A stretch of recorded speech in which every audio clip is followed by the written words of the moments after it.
So, Tanya, I'm going to turn it over to you. I know you have some Thank you. questions for Ced. I'll let you have it. Hi, Cedric the Entertainer, CTE. It's the inside joke. They don't know what's up, Tanya. I'm fine. My divine nine brother, you see, I'm the I see 1913 you. Dream. I see you on the Crimson and Cream, and it. I like that.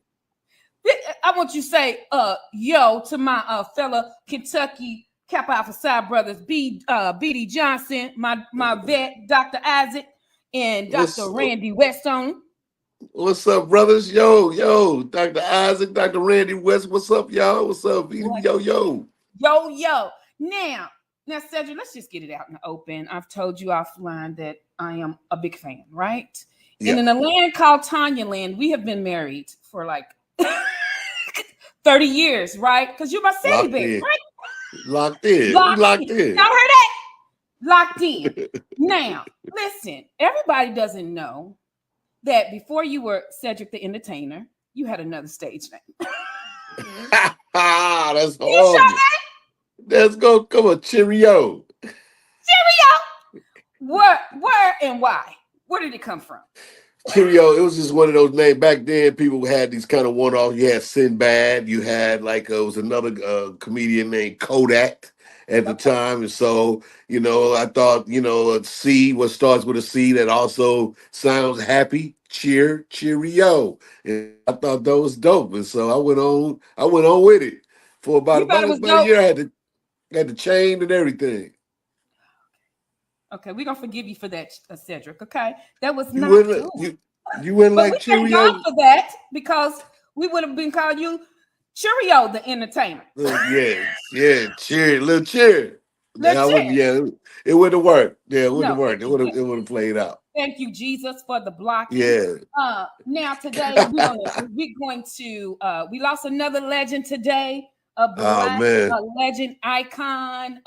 We know him. I saw him as Kunta Kinte, the adult version, but everybody knows him even today as everybody's Black TV dad, James Evans, John Amos.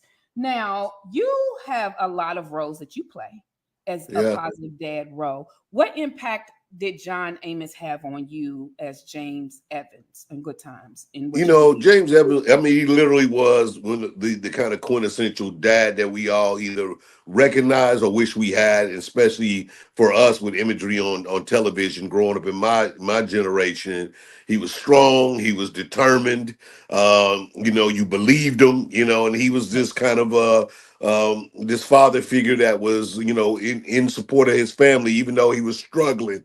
Yeah. You saw that's what he was about. He wanted his kids to win. He needed his wife happy, and just coming home, having a good meal and something simple that's what life was all about. And I think, it just became a great model, one of the models for so many TV dads, especially for us to kind of put that image forward that, even when you go up to Uncle Phil or you get to, many of the characters that I played, but all of that strong dad image all kind of stemmed from the great John Amos, man. Great, legendary. We had somebody is tuning in from Ghana, Addie. She's enjoying the show. Now, going to your book, I know Sarah's going to dig deeper, but your main character, Sandy, reminded me of my granddad, Willie English. Mm-hmm. True, right? Suited up, but was into some stuff. And I got the Audible version, and I loved it.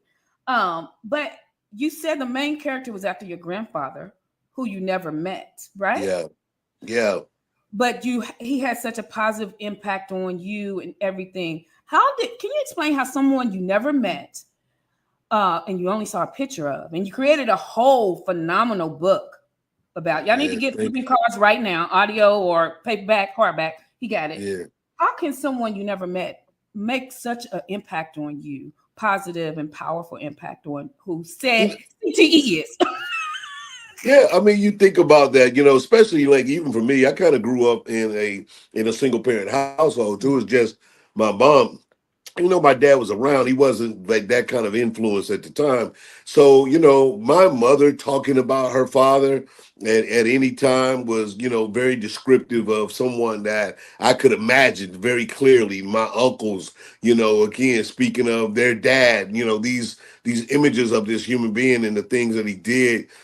became just really, they just resonated inside my DNA, if you will. And I think that, as I started to, become successful, my grandfather was a very successful man, even though he was also, a street guy. He had big businesses. He was innovative. I say he invented the first food truck, the way he would go out and take the food out to the people that worked in the fields. And so, he just had this kind of creative mind. He was also very political. He knew how to hang with the politicians of the time and use his resources to be in good graces with the power brokers. And so these were things that I started to do innately. And I mean, I just was like, man, I'm likened to him. I feel like his DNA is running through me. And Yeah. those were the things that I kind of chose to identify when this book started to come to life. Wow. And if you don't have it, I don't know why you don't have it. You need to get it. Yeah. Flipping Cars by Cedric Antonio Boxcars, flipping boxcars, flipping Flipping boxcars. Boxcars. Let me get it right. Yeah. Boxcars by Cedric. You just mesmerizing me, CTE, right now. That's what's getting me off focus. Yeah, I like it. Us Delta's about business, but it's Yeah, my dream. I love that though. So listen, getting back to before we go any further. Now,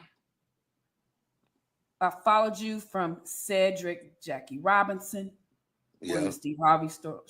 My favorite though is the voice, Valentine, because you sang. A lot of people don't know you can sing, Ceddy. Yeah. And now Calvin Butler, because I'm in that age group, and Calvin's much like my daddy now, and I'm much like my daddy. At a certain age, you don't just got to deal with a lot of time. I want to live my life. Yeah, get time. Out of all three, which one is your favorite? I think I happen to go back. Somebody's got a Steve Harvey Show fan page up, and I watched some of the old clips of Ceddy, Jackie Robinson, and me and Levita, and it was just a fun time. Levita, Alexei, Jenkins, Robinson. That's right. And Levita, Alexei, Jenkins, and you know what? It just, I think the spirit of that show, the fact that it was my first one, I got to ride in a shotgun. It was Steve's show, so I got to just go crazy and always have fun. Didn't have to worry about being the main dude doing the heavy lifting. I think that's probably was the most fun for me. And of course, I had a great time doing Voice to Voice because Niecy again has grown on to be such a dynamic and prolific actor, and but she was just fun to work with, on that show. And so, but I've been really lucky because now I got Tashina, again, one of the great TV actors of all time, doing her thing as Tina Butler on the show. So we've been having a blast. Y'all have a blast, and this is season 7? Yeah, season 7, rare air. Nobody hardly gets that, Blackish. Yeah, Blackish did go to 8, but that's pretty rare for for television these days. So I feel really blessed. You making all the money, and we don't even have time to get into what you and Anthony are doing. See, I'm a fan. I'm a fan, and I can't watch the show because I can't replicate what y'all be cooking. I be trying to get my brother to do it. You gotta get down, little AC barbecue. We got it popping though, man. So the brand is great. Y'all can go to Walmart or online, Amazon, and grab it. But we got restaurants coming soon too, so all around. So we popping off. As we close, Ceddy, thank you so much. You've made this Kentucky girl's dream come true. Get the book because he mentions Kentucky, our liquid gold, our bourbon. Yeah, that's right. So one last question is before I kick it off to Cyrus. I am a high school principal in adult high school, and one of the things that most of my male students, they have goals, but they struggle with planning and sometimes rejection. Give us some advice for my Goodwill Excel Center Clarksville champions out here who are having the courage to go back to school. Our school is a second chance high school for dropouts who dropped out before and coming back from 16 on up. What advice would you give our male students, particularly our young African-American males, about pursuing their dreams? I'm thinking of one John in particular who wants to be a filmmaker, pursuing their dreams, and they get disappointed or distracted and have difficulties. I think that, I got a son that's 24, and I've always kind of been trying to encourage him. Our generation feels like they have to win it all at once, and it has to, every time, it's got to be the championship win. Your success comes in your effort. I think that every one of you, all of you young men, if you have great ideas, if you believe in yourself, if you have a uniqueness about you, just take a step toward it each day. Try to, and measure that. Measure your success on a daily basis of getting up, getting something done, checking something off your box. I got something I call my agenda. That means I wake up with something that I have to get accomplished today. And that's usually 5 things, but I check off my agenda.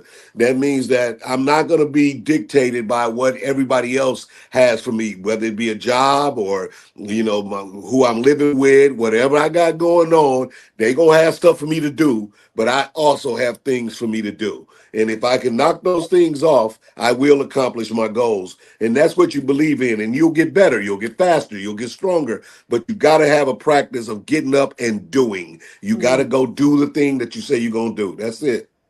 Thank you so much, Cedric.